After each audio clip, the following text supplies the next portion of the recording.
পিছনটা খুলে দাও, গাড়ি পিছনে।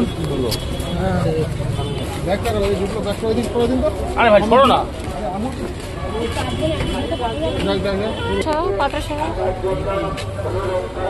ঠিক আছে।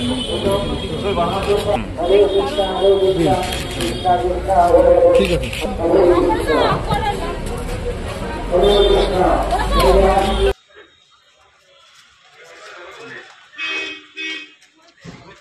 বাংলাদেশ থেকে কবে এসছেন?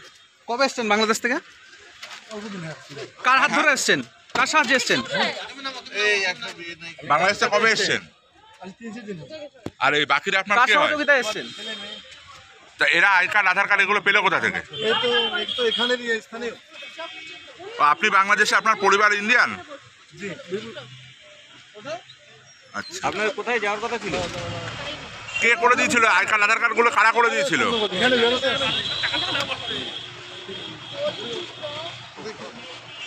দিকে ক্যামেরা।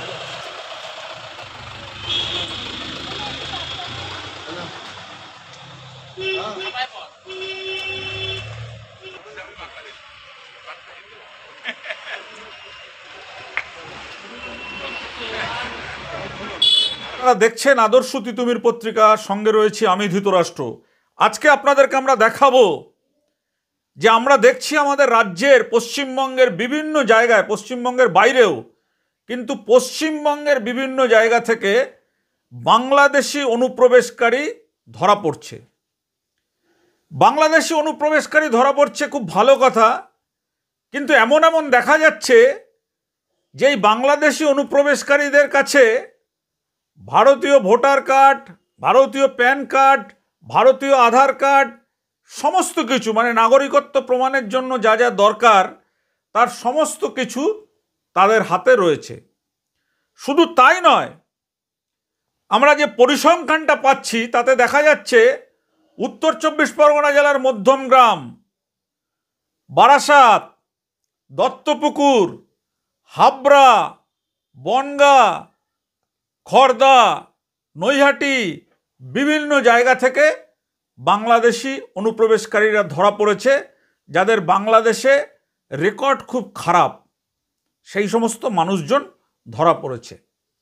এবার এখানে আমরা আজকে এমন তথ্য দেব যে পুলিশ তো বলছেন যে জাল পাসপোর্টে ধরা হচ্ছে, কিন্তু এই যে নথিগুলো কারা জাল করছে, একটা পাসপোর্ট তৈরি করতে গেলে সেই পাসপোর্ট অফিসে যখন অনলাইনে অ্যাপ্লিকেশন করা হয়, সেই অ্যাপ্লিকেশন পাওয়ার পরে কিন্তু পাসপোর্ট অফিস থেকে ভেরিফিকেশনের জন্য পাঠায় রাজ্য পুলিশের ডিআইবি যেখানে আছে, পুলিশ সুপার সেখানে ডিআইবি, তারপরে যেখানে পুলিশ কমিশনার আছে সেখানকার কমিশনারেটের এসবির কাছে এগুলো পাঠায় তাদেরকে তদন্তের জন্য যে এই নথিগুলো ঠিক আছে কিনা। এবার যে নথিগুলো ঠিক আছে কিনা এই তদন্তটা কারা করে আপনারা জানতে চান। অনেক দেখছেন অনেক জায়গাতে পুলিশ, প্রাক্তন পুলিশদের ধরা হচ্ছে, কিন্তু এই যে নথিপত্রগুলো যাচাই কারা করে, আমরা কয়েকটা থানার পরিসংখ্যান আপনাদেরকে আজকে দেব, যা শুনলে এখানে যারা আইপিএস অফিসার রয়েছেন আমাদের রাজ্যে বা আমাদের দেশে বা আমাদের জেলায়, এমন দেখা যাবে যে আইপিএস অফিসারদের থেকে ওই যে যারা পাসপোর্টের তদন্ত করে তারা কিন্তু কেউ পুলিশের লোক নয়, কোথাও সিভিক ভলেন্টিয়ার, কোথাও পাবলিক, তাদের হাতে সেই ভোটার কার্ড, আধার কার্ড এগুলো যাচাইয়ের দায়িত্ব দেওয়া হয়। পাসপোর্ট তৈরির একটা চক্র অনেক বাংলাদেশি ধরা পড়ছে, এখানে দাঁড়িয়ে কারা ধরা পড়লো কি বলবেন? ৩ জনকে অ্যাপ্রিহেন্ড করা হয়েছে।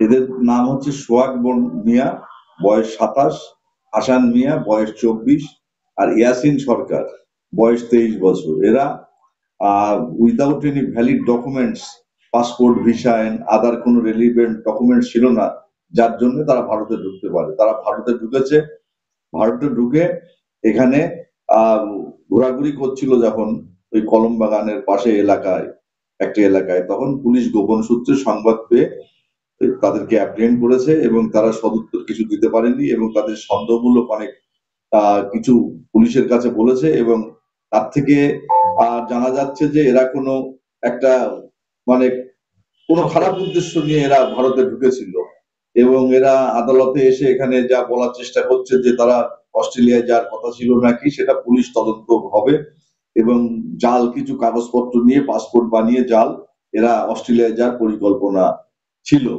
এইটা এখানে কোর্টে এসে আদালতে ওরা বলছে।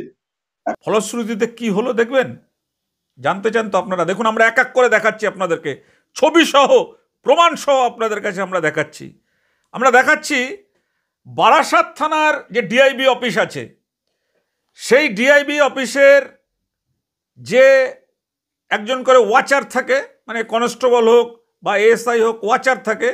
সেই ওয়াচাররা আবার থানার যে সিভিক ভলেন্টিয়ার আছে বা সিভিক পুলিশ আছে, তাদেরকে ব্যবহার করে এলাকায় খবর আনতে পাঠায় যে এই লোকটা সত্যিকারে তার যাচাই করে ভোটার কার্ড, আধার কার্ড এগুলো ঠিক আছে কিনা। তারা এসে যে রিপোর্টটা দেয়, সেই রিপোর্টটা যে সেখানকার যে ডিআইও থাকে, সে কিন্তু সিগনেচার করে দেয় যে হ্যাঁ ঘটনা সত্য, একে পাসপোর্ট দিয়ে দেওয়া হোক। পাসপোর্ট দিয়ে দেওয়া হয়। তাহলে এখানে যে মুদ্রা বিষয়টা আসলো, সেখানে কিন্তু পাসপোর্ট জালিয়াতির কোনো বিষয় নেই, বিষয়টা হচ্ছে নথি জালিয়াতি। এবার দেশিকে ধরেছে এবং কি অবস্থায়, কি বিষয়, কি জানেন, কি বলবেন? বাংলাদেশিদের ধরেছে মানে মোট 5 জন এবং সঙ্গে 2 বাচ্চা, এই মোট 7 জনকে থানার পুলিশ বনগাঁ থানা অ্যারেস্ট করেছে আজকে এবং আজকেই কোর্টে তাদের প্রডিউস করেছে মেডিকেল হয়ে যাওয়ার পরে। এবং এর মধ্যে জানা গেল যে নান্নু মৃধা, এ হচ্ছে বাংলাদেশে বাড়ি, এর বিরুদ্ধে 14 ফরেনার্স অ্যাক্টের অভিযোগ আনা হয়েছে আর বাদবাকি 14C ফরেনার্স অ্যাক্টের অভিযোগ আনা হয়েছে। এর সবই মেয়ে এবং এরা সব দিল্লিতে বসবাস করত। দিল্লিতে বেশ কয়েক বছর পূর্বে এরা এসে ভুয়ো কাগজপত্র তৈরি করে এবং প্রকিওর করেছে ওরা কাগজপত্র। সেই প্রকিওর কাগজপত্র দিয়ে ওরা ফিরে যাচ্ছিল বাংলাদেশে কোনো দেখা করার জন্য কোনো কারণে। সেই পরিপ্রেক্ষিতে বনগাঁ থানার পুলিশ তাই গ্রেপ্তার করার পরে তাদের কোনো ভ্যালিড ডকুমেন্টস অথবা পাসপোর্ট দেখাতে পারেনি, তারা অন্য ডকুমেন্টসগুলো প্রডিউস করেছে। সেই জন্য তাদের বিরুদ্ধে 14C ফরেনার্স অ্যাক্টে অভিযোগ দেওয়া হয়েছে এবং বাদবাকি নান্নু মৃধা, তার বিরুদ্ধে 14 ফরেনার্স। এ বাংলাদেশ থেকে এসে এর মেয়েদের বাড়িতে ছিল এবং এদের দিল্লিতে এরা যে কলোনিতে এরা বসবাস করত, NTC নিউ দিল্লি 11,39,000, সেই ঠিকানায় এরা বসবাস করত। এইভাবে বাংলাদেশ থেকে 3 মেয়ে এবং বাংলাদেশ থেকে বসবাস করাকালীন এরা এদেশে চলে আসার পরে দিল্লিতে থাকার পরে এরা কাগজপত্র তৈরি করে। এরকম ঘটনা আমরা বিভিন্ন ক্ষেত্রে লক্ষ্য করছি এবং বিশেষ করে আমাদের বনগাঁ মহকুমায় আমাদের জেলা পুলিশ সুপারের নেতৃত্বে এইগুলো বিশেষ নজর দেওয়া হয়েছে যে এরকম একটা পরিস্থিতি চলছে যে বাংলাদেশ থেকে এসে যারা ভুয়ো কাগজপত্র তৈরি করে এখানে ভারতীয় নাগরিক হয়ে যাচ্ছে, সেইগুলোর ব্যাপারে কড়া পদক্ষেপ নেওয়া হয়েছে এবং আজকে নান্নু মিয়ার পুলিশ রিমান্ডে নিয়ে যাওয়ার পরে জানা যাবে যে কিভাবে তারা এসেছিল এবং কি কাজের সঙ্গে যুক্ত, সমস্ত কিছু তদন্তে জানা যাবে। বাদবাকি যে কাগজপত্রগুলো কতটা কি সঠিক, কতটা কি প্রকিওর করেছে, এটাও জানা যাবে। বিষয়টা তদন্ত চলছে এবং পুলিশ পদক্ষেপ নিয়েছে বিষয়গুলো নিয়ে, যাতে এই জাতীয় জিনিসগুলো বন্ধ হোক এবং বাংলাদেশ থেকে এইভাবে বিনা পাসপোর্ট এবং ভিসা নিয়ে যারা ঢুকছে তাদের বিরুদ্ধে কঠোর পদক্ষেপ নেওয়ার জন্যে আমাদের জেলা পুলিশ সদা সতর্ক হিসাবে আছেন।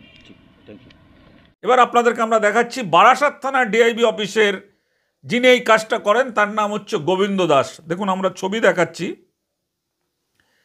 এই গোবিন্দ দাস নামে যে সিভিক ভলেন্টিয়ার, এই সিভিক ভলেন্টিয়ার বারাসাতের ডিআইবি অফিসের এই সমস্ত ভোটার কার্ড, আধার কার্ড, প্যান কার্ড, পাসপোর্টের নাগরিকত্ব যাচাই করতে পাড়ায় যায়। এবার আপনারা জানতে চান যে এই লোকটার যোগ্যতা কি? পুলিশ খোঁজ নিলে জানতে পারবে আমাদের থেকে আরও বেশি। আমাদের প্রতিবেদক সুরেন্দ্র কুমার সিং একেবারে ঘুরে খোঁজ খবর নিয়ে এসছে। এই যে গোবিন্দ দাস, এই গোবিন্দ দাস হচ্ছে 2021 সালে বারাসাতের হাটখোলা বাজারে একটা মুরগির দোকানে মুরগি কাটার কাজ করত। এই যে মুরগি কাটেন আপনারা দেখেন, মালিক নয় কিন্তু কর্মচারী হিসাবে কাজ করত। তার দৈনিক রোজ ছিল 300 টাকা। সেই গোবিন্দ দাস এই ডিআইবির দালালিগিরি করে, ডিআইবির সঙ্গে সিভিক ভলেন্টিয়ারে দালালি করে সে স্করপিও গাড়ি কিনেছে। পুলিশ তদন্ত করুক না। প্রাসাদপম বাড়ি করেছে, আরও কত কি করেছে পুলিশের তদন্ত হলে এটা জানা যাবে। যেমন জানা গেছিল অনুব্রত মণ্ডলকে যখন গ্রেপ্তার করা হয়, তার যে সিকিউরিটি গার্ড ছিলেন কনস্টেবল সাইগল, তার কত কোটি টাকার সম্পত্তির হদিশ পাওয়া গেছিল। এখানে আমরা দিচ্ছি সিভিক ভলেন্টিয়ারদের তথ্যগুলো, আপনারা দেখুন। এবার আমরা আসছি মধ্যমগ্রাম থানার ডিআইবি অফিস। এই থানার ডিআইবি অফিসের একজন ডিআইওকে নিয়ে আমরা খবর করেছিলাম, আপনাদের মনে আছে? তিনি সাসপেন্ড হয়েছিলেন, একেবারে টাকা নেওয়ার ছবি আমরা দেখিয়েছিলাম, আপনাদের মনে আছে তো? সেটা আমাদের চ্যানেলে গেলে আপনারা দেখতে পাবেন। এখানকার ডিআইবি অফিসে যে সিভিক ভলেন্টিয়াররা কর্মরত রয়েছেন, যারা এই ওয়াচারের হয়ে পাড়ায় পাড়ায় গিয়ে খোঁজখবর নিয়ে আসেন Aadhaar card, PAN card, voter card এবং সে নাগরিক কিনা, সেই 3 জন রয়েছেন সুকান্ত ঘোষ, টোটন ঘোষ, সাগর মণ্ডল। পরপর দেখুন আমরা ছবি দেখাচ্ছি।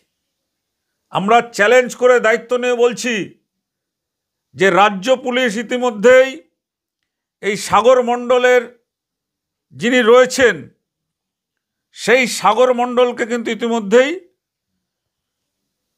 রাজ্য পুলিশের গোয়েন্দা দপ্তর তারা কিন্তু জেরা করেছেন।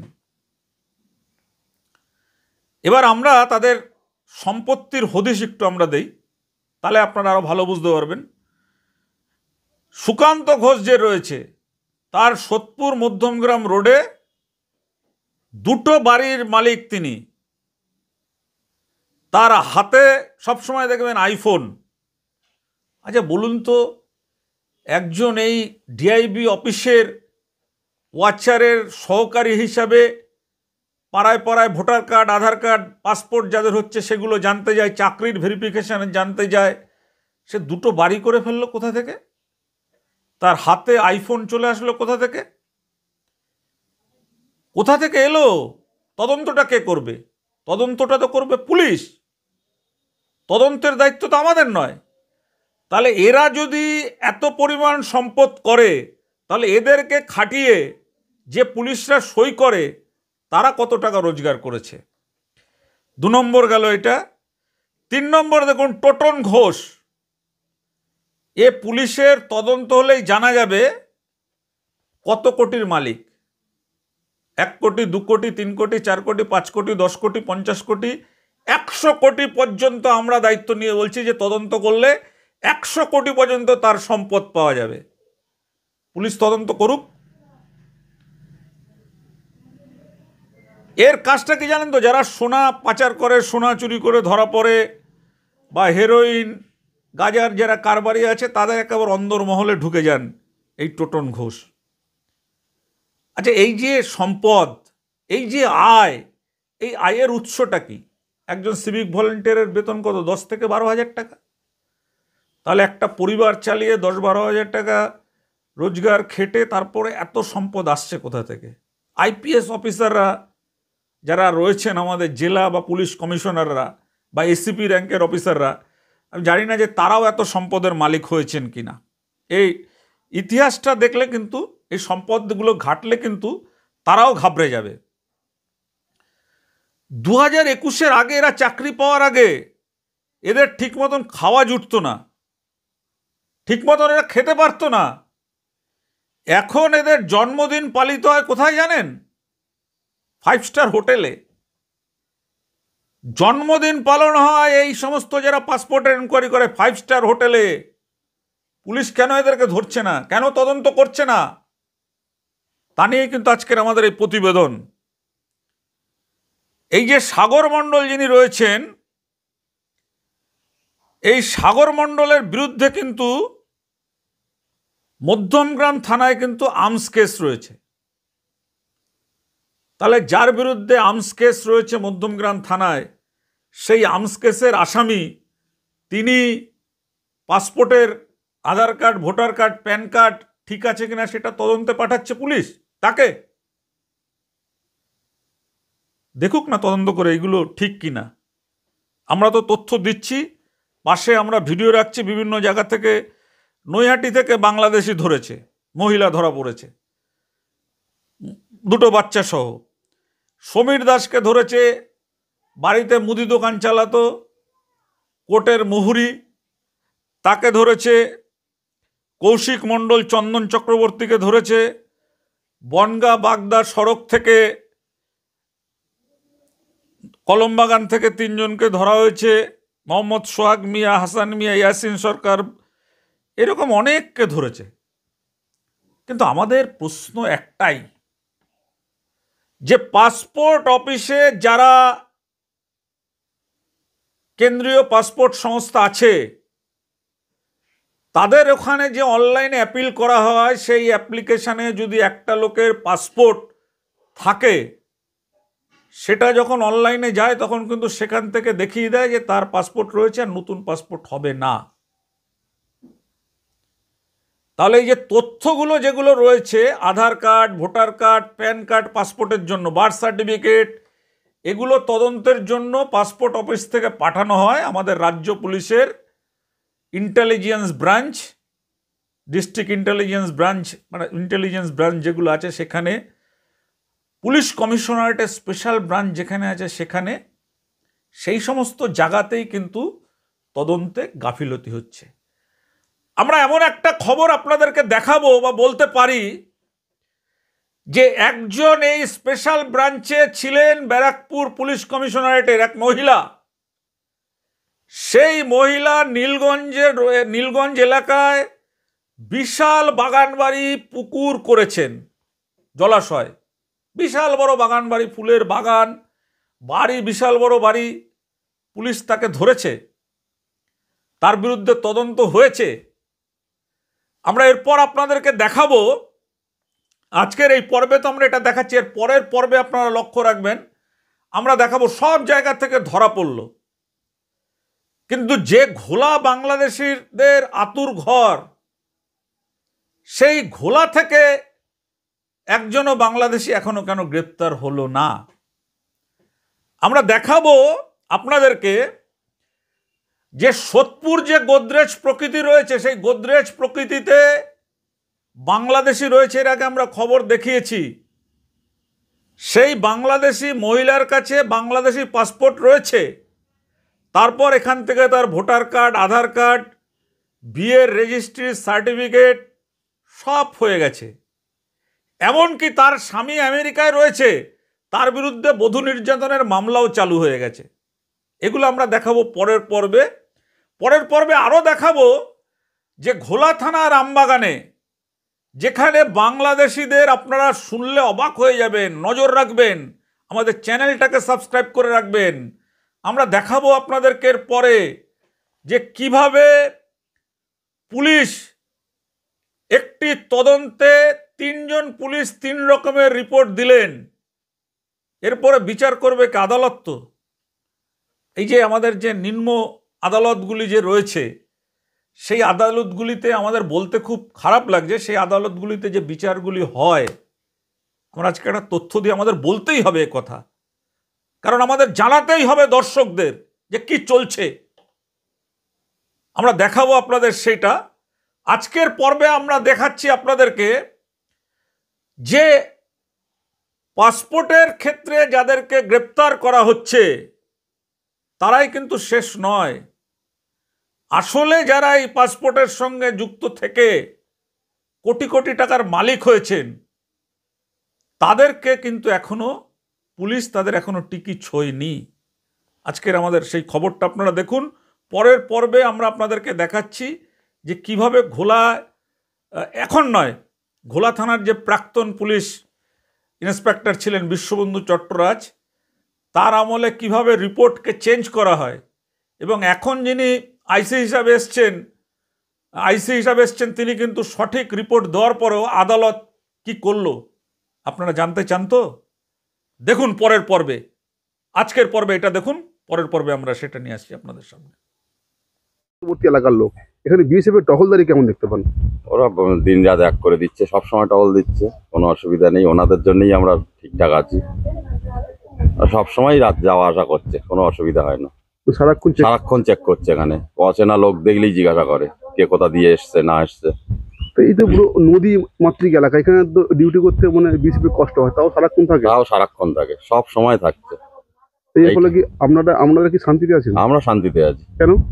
ওরা ওদের জন্যই আমরা শান্তিতে আছি। কেউ ওপার থেকে যাতে না আসতে পারে, ওরা তো সব সময় টহল দিচ্ছে না, কেউ আসেও না, অসুবিধা নেই। তো বিএসএফ এর এই যে টহলে আপনারা কতটা খুশি? আমরা অনেক খুশি, ভালোই করছে। আপনার নাম? আমার নাম সমরেশ ঘোষ। কবে থেকে কি দেওয়া হচ্ছে? কাঁটাতারা মোটামুটি এখান থেকে আপনার আগেও ছিল, এখন নতুন করে কাজ হচ্ছে। আর এখান থেকে আপনার আগের থেকে এখন রানিং আবার কাজ চলছে নতুন করে। কি কাজ হচ্ছে? কাঁটাতারের যে কাজ চলছে। আচ্ছা, কারা করছে? ও বিএসএফরা করছে। আর আপনার ওখান থেকে এর আগে 2 বছর আগেও ছিল। ইদানিং আবার রানিং ডবল করে কাঁটাতার আবার রানিং চলছে। আর আগে আমরা এর থেকে যে ত্রিপুরা যে ঝামেলা হচ্ছিল, ত্রিপুরা আসাম যে ঝামেলা হচ্ছিল, তার থেকে আমরা অনেক শান্তিতে আছি। বিএসএফ এখানে কাঁটাতার আওয়াজ আমাদের ডবল করে আবার নতুন করে দিচ্ছে। খুব ভালো লাগছে। হ্যাঁ, তাতে আমাদের এখন ভালো লাগছে। আমার নাম? আমরা শান্তিতে আছি, আমরা অনেকটা আগের থেকে ভালোতে আছি। আমার নাম সুশান্ত ঘোষ।